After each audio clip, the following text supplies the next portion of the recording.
You keep asking God to take you higher, but what you don't realize is that He's already started, just not in the way you expected. If everything around you suddenly feels quiet, uncertain, or even uncomfortable, chances are you're not being ignored, you're being tested. God's tests rarely come with warning labels. They show up as closed doors, delayed answers, and unsettling silence. One of the first hidden signs is when your prayers seem to hit a wall. Nothing is moving, no confirmation, no breakthrough, just silence. This isn't punishment, it's preparation.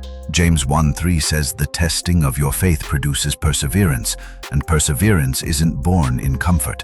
It's forged in the silence when you're tempted to give up but choose to trust anyway. The second sign is unexpected opposition from people close to you. Friends turn cold, family misunderstands you, and suddenly you feel isolated. But look at Joseph. Betrayed by his brothers, sold into slavery, yet right in the center of God's plan. That betrayal wasn't a setback. It was the test that positioned him for the palace. Sometimes God will let people disappoint you to see if your identity is rooted in Him or in their approval. Third, God often tests you through small instructions, things that seem beneath your calling or irrelevant to your purpose.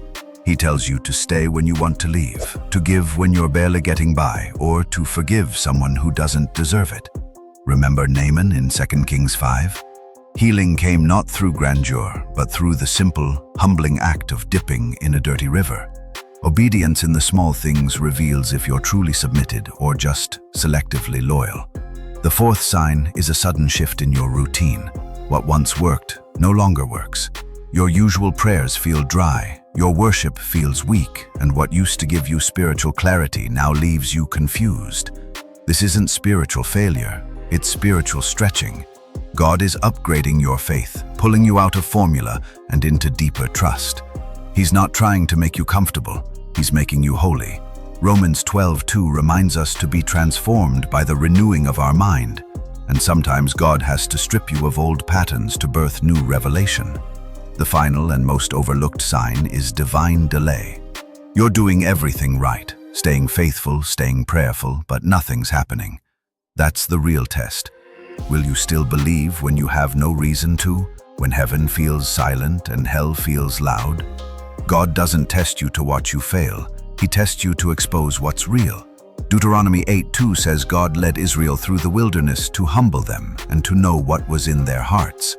Your wilderness isn't a waste, it's a window into what you truly believe. This is the part where many turn back, but if you hold on, if you keep walking, you'll realize the test was never about the outcome, it was about who you became in the process. So if you're feeling pressed, overlooked, or like everything's standing still, don't curse the silence, listen to it.